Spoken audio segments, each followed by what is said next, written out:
বন্ধুরা, এই শীতকালে সিম তো থাকে, তার সঙ্গে বড়িও থাকে।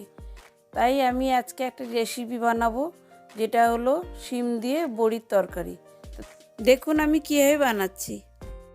উপকরণে লাগছে, আমি এইভাবে সিমগুলো নিয়েছি, দু সাইড কেটে দিয়েছি, পেঁয়াজ কলি নিয়েছি, এইভাবে আলু কেটেছি, বেগুন নিয়েছি আর কয়েকটা বড়ি নিয়েছি, জিরে বাটা নিয়েছি, আদা বাটা, রসুন কাঁচা লঙ্কা বাটা, এখানে ধনে গুঁড়ো, টমেটো কুচি, কাশ্মীরি রেড চিলি পাউডার, তেজপাতা, শুকনো লঙ্কা। এখানে পাঁচফোড়ন, জিরে আর পানমৌরি এগুলো সব শুকনো খোলায় ভেজে নেব। এই ভেজে গুঁড়ো করে নিয়েছি।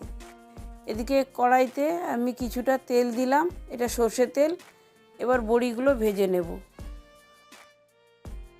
ভাজা হয়ে গেছে, এবার তুলে নিচ্ছি।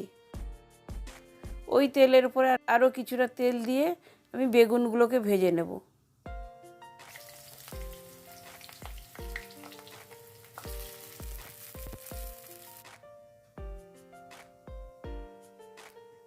ঢাকা লাগিয়ে দিলাম, তাড়াতাড়ি বেগুনটা ভাজা হয়ে যাবে। বেগুন ভাজা হয়ে গেছে, এবার বেগুনগুলোকে তুলে নিচ্ছি।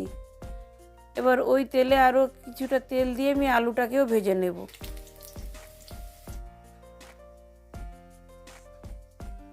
কিছুক্ষণ ঢাকা লাগিয়ে রেখে দেব। আলুটাও ভাজা হয়ে গেছে, তার উপরে আমি শিমটা দিয়ে দিলাম। শিমগুলোকেও আলুর সঙ্গে ভেজে নিচ্ছি। ঢাকা লাগিয়ে রেখে দিলাম।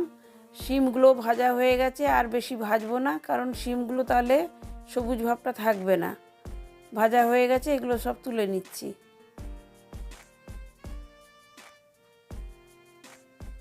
ওই তেলে আরও কিছুটা তেল দিলাম, পাঁচফোড়ন দিচ্ছি, জিরে ফোড়ন, শুকনো লঙ্কা, তেজপাতা, টমেটো কুচি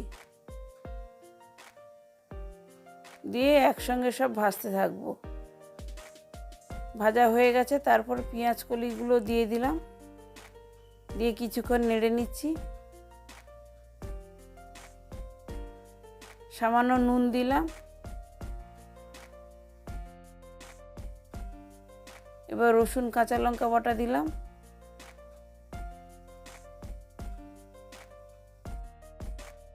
আদা বাটা,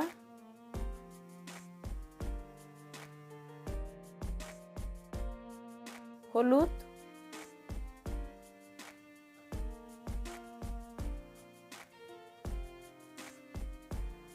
জিরে বাটা, ধনে গুঁড়ো সব একসঙ্গে দিয়ে ভালো করে নিয়ে কষে নিচ্ছি। এবার কাশ্মীরি রেড চিলি পাউডার দিলাম।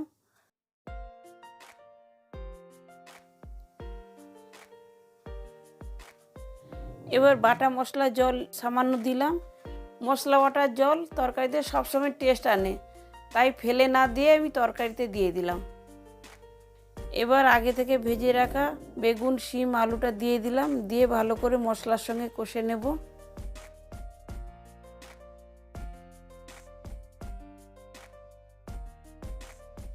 এই তরকারিটা একটু গ্রেভি গ্রেভি থাকে, তাই আমি বেশি জল দেব না, এতটাই জল দিলাম। এই যে একটু ঝোল ঝোল, এটা কিন্তু পরের দিকে আলু টেনে নেবে।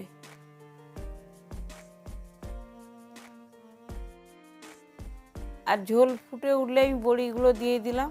খুন্তি দিয়ে হালকা হাতে নাড়বেন, নাহলে বড়িগুলো ভেঙে যাওয়ার সম্ভাবনা থাকে। এবার নুনের প্রয়োজন হয়েছে, তাই সামান্য একটু নুন দিলাম, চিনি দিয়েছি। এবার ওই ভাজা মশলার গুঁড়ো সামান্য দিলাম। ভালোভাবে সব একসঙ্গে মিশিয়ে নিলাম। আজকে আমাদের রেসিপি সম্পূর্ণভাবে রেডি হয়ে গেছে। বন্ধুরা, এই রেসিপিটা খুব সহজ এবং চটজলদি বানানো হয়ে যায়।